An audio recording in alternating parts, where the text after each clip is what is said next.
24. It was now March, and Catherine had been obsessing about what it would be like to have Sister Nora's power. It was all she thought about. She had to have it.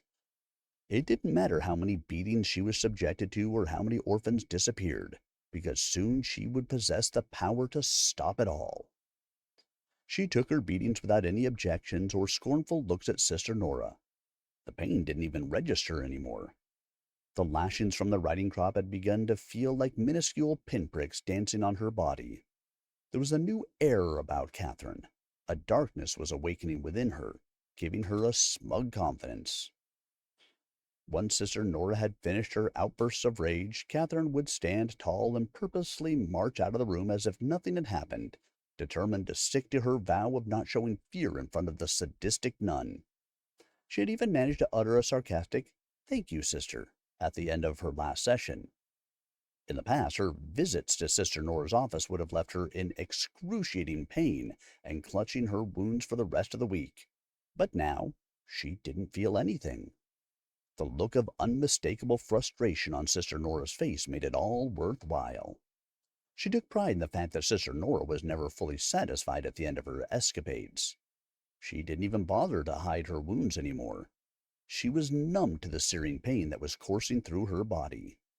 The only thing that mattered was obtaining the crucifix. Father Michael had noticed subtle changes occurring in Catherine. She was retreating into herself, creating a barrier, distancing herself from what was happening around her. Deep black circles under her eyes indicated she wasn't sleeping enough, and he'd noticed how excessively focused she was on Sister Nora's activities. He had caught her one morning sneaking around, trying to peer through the high windows of her office. Normally, no one would go near it voluntarily. When he confronted her, she stuttered a mediocre excuse about needing to return something to Sister Nora. He didn't believe her, and when he didn't respond immediately, her whole demeanor changed. She straightened her shoulders as the expression on her face transformed from shock to complete disdain. She glared at him through narrowed eyes and sneered at him before she strutted off down the hallway, without giving a second glance back in his direction. With shaking hands, he forced his set of rosary beads from the confines of his pocket and blessed himself. Her actions reminded him of the changes he'd observed in Sister Nora all those years ago. The only difference being that Sister Nora had hidden the changes in her personality until she had obtained the crucifix. If Catherine was displaying the sign of her rising darkness now, what would she be like if she managed to obtain it? There was a sinister side to Catherine, and God help anyone should she have the help of that cursed object. Father Michael's position in the orphanage had its advantages. It enabled him to watch unfolding events from a safe distance as no one paid any attention to the old priest. He guessed Catherine was actively plotting something. One day, during his sermon, he noticed her sitting in a pew near the back of the chapel. She wasn't paying the slightest bit of attention to what he was saying. Instead, she was staring right at Sister Nora. He could have sworn he saw her raise her right hand to her chest, just as Sister Nora often did when adjusting her crucifix. His stomach clenched with fear. The darkness was threatening to take hold of Catherine much faster than it had with Sister Nora. He spent the following few evenings alone in his chamber, with his door locked and barricaded. He didn't feel safe in the orphanage anymore. He contemplated how to approach the troubled girl to discover the extent of the changes. He knew she hated him, and he didn't blame her, not when he turned a blind eye to the abuse she received. But he had to convince her that she must fight the evil force enveloping her soul. Otherwise, nobody would be safe. He had to at least try to prevent history from repeating itself. The following day, he found the courage to approach Catherine. The sky was dull and overcast, with a howling wind, as Father Michael looked out his window at the sky that was threatening to open. He spotted Catherine sitting cross-legged by the statue of Mary in the front yard. She was on her own and was poking the grass with a twig. He grabbed his hat and coat, blessed himself with holy water, and strode off to speak with her. He approached her with caution, the same way someone might try to approach an injured animal to avoid startling it. She seemed oblivious to the cold weather, even though her hands had turned a startling shade of blue. She didn't look up at him as he approached, but she dropped the twig, so he assumed she had sensed his presence. He cleared his throat, preparing to speak, when out of nowhere, Katherine whipped her head around and looked at him through darkened slits for eyes. "Can I help you with something, Father Michael?" she asked in a tone heavy with sarcasm. The wind was whipping her hair around her face, masking the details of her expression. Father Michael froze mid-step. He hadn't anticipated this being so awkward. Her directness had startled him, and the words he'd been planning to say disappeared from his mind. He clenched his fists into tight balls to stop the tremors. He didn't want her to see how nervous he was. Finally he said, "My child, you must come inside. The weather out here is—" "I do not care for your tiresome talks about the weather. Let's not pretend that you suddenly care for my well-being. What is it you want?" she asked. I am worried about you," he stuttered. He knelt beside Katherine, cautious not to get too close, as he wasn't sure how she would react to his proximity. "My dear child, what has happened to you? You are not the same person you were before." Katherine scoffed. "You ask what has happened to me as if you don't know, as if you aren't the cause of some of it. Why are you pretending to care now about what has happened to me?" She yawned. "Doesn't Sister Nora have any more bodies for you to make disappear? Is that what's going on right now, Father? Are you bored?" Father Michael took a shaky breath and sighed. She was clearly pushing him, trying to get him to retaliate, to distract him from why he was speaking with her, but he refused to play her mind games. "There is an obvious darkness growing inside you. I have seen you watch and wait for Sister Nora in the darkest recesses of the hallways. Did you think that no one noticed? I do not know what is going through your head, but I urge you to stop before it's too late. I know what you have been through, and words cannot express how sorry I am for all you've been put through," he said. "These shifts in your behavior are what I warned you about. They are the same as what I saw happen to Sister Nora decades ago. The darkness is threatening to take control of you, as it did her. You do not possess the cursed object she holds so close to her, so please don't let this place push you towards darkness. I beg you to resist it.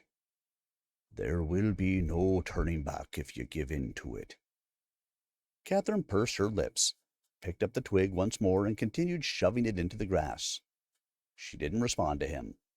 He wondered if the wind had prevented her from hearing his pleas. Leaning closer, Father Michael peered at what she was doing and gasped. She hadn't been playing with the twig after all.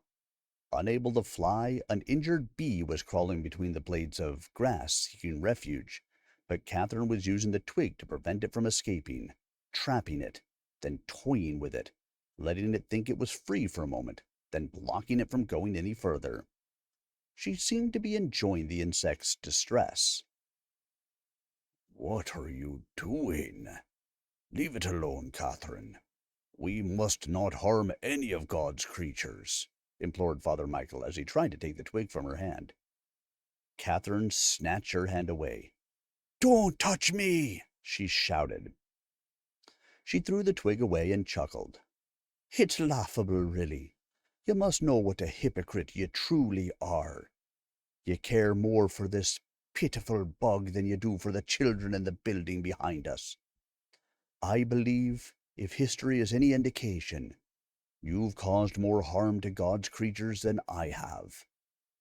I know you helped Sister Nora a few months ago to destroy all evidence of Jane being here, didn't you? I know her uncle wasn't mistaken.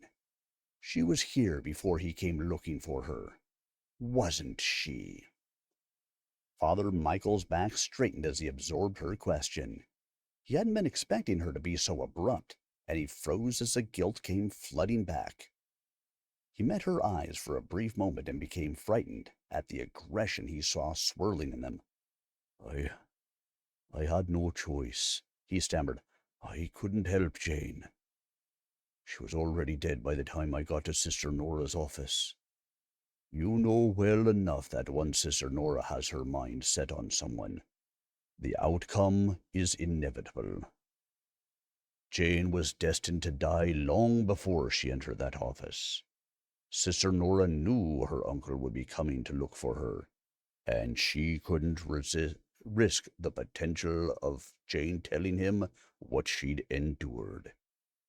The only way to keep her secret safe was for Jane to disappear, as if she had never existed. How did you do it, Father? How did you make a girl disappear entirely from the orphanage? All her photographs and records are gone from the admission files. Did you burn them? Or did you bury all record of her with her own lifeless body? Father Michael began to explain, but Catherine cut him off by raising her hand. There's no point in stammering a false explanation now. Don't pretend to have remorse when you and I both know that you aren't capable of it. You're only capable of self-preservation. But don't forget, I know who you really are and what you've done. For once, how about telling me honestly how you did it? Father Michael sighed. He had no choice but to tell her the truth. I wasn't lying when I said Jane was already dead by the time I got there. And that night, I wasn't called to help dispose of her like I usually am. I was in my office, and I knew something bad must have happened because the convent was too quiet. I couldn't even hear the whistling of wind through the hallway. It was bizarre, but my hands started to shake, and there was this knot in the pit of my stomach. I was jittery, and the flame of the candle on my desk started to flicker before going out, even though there was no air circulating the room. It was like the convent was creating a shroud of darkness. I took it as a sign that I needed to go to Sister Nora, and I was right. I went up the stairs, careful to be discreet, so as not to alert anyone. I knocked on her door, but when she didn't answer, I pushed my way in. Sister Nora was kneeling in front of a large trunk, struggling to fit a girl's legs into it. I thought it was odd that she had opted to use a trunk. She'd never done so before. Catherine raised her eyebrows in confusion. Why not, Father? A trunk seems like a good way to hide a body. Father Michael bit his lip before saying, The bodies don't fit in the trunks. Catherine said nothing to this gruesome admission. Her lips drew into a tight line as she contemplated his words, nodding her head and considering what he was truly admitting to.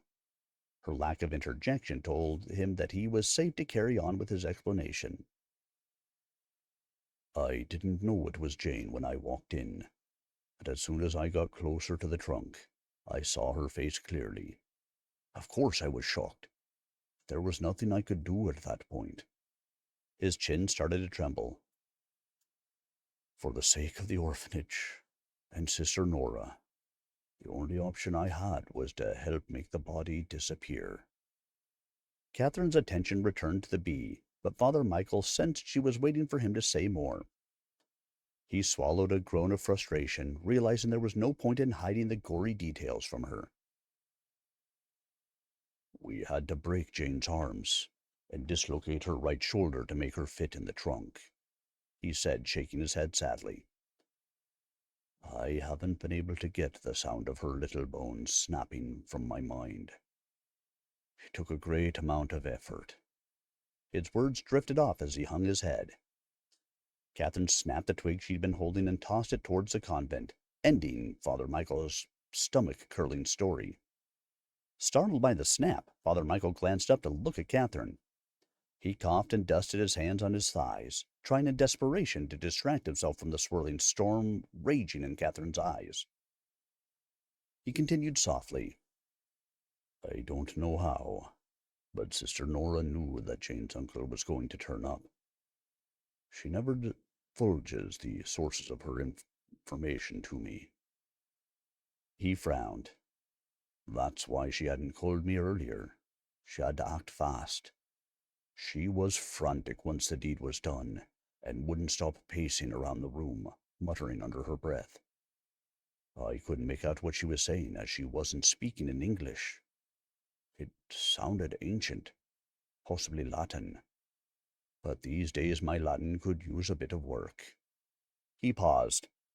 Once I had managed to force the clasp on the trunk closed, I took a better look at Sister Nora. She had taken the crucifix from her neck and was clasping it in both her hands. She was holding it so tightly that her palms started to drip blood onto the floorboards. Wisps of her hair had escaped from underneath her habit, and her eyes were black and frenzied, like a shark that has just tasted its first drop of blood. I hadn't seen her this disheveled before, so it was quite startling. I moved towards her, but she jerked away, snapping out of what I assume was the crucifix's trance. She placed a blood-soaked crucifix back around her neck, staining her skin and gown in the process. But she didn't even flinch as the cold, wet gold touched her. Without looking at me, she barked me that I knew what to do. So I dragged the trunk from the room, leaving Sister Nora alone with the crucifix. After I disposed of the trunk in the back garden, I went through all the rooms in the orphanage, collecting photographs, drawings, and admission files, anything at all which contained her name. I burned them all that very night in the glowing embers that were left in the fire in my chambers. Catherine snorted. It was clear she didn't care for his pitiful excuses. She leaned closer to the ground to get a better view of the injured bee. I won't be leaving this bee alone, Father Michael. You know that no one, including this little bee here, ever truly leaves this place, she said, echoing Sister Nora's initial warning to her. I'm just ensuring it stays here like the rest of us. Father Michael dropped his head in defeat. There was no getting through to Catherine. She refused to see reason. How could he make her see that she was following the same path as Sister Nora? He placed one hand on the statue of Mary and leaned into it to help himself get back to his feet. He dusted the knees of his pants and looked at Catherine in despair. Please, my child, he begged. You are not like her. You do not have the crucifix. Do not give her the power to change you. For everyone's sake. How dare you, she snapped.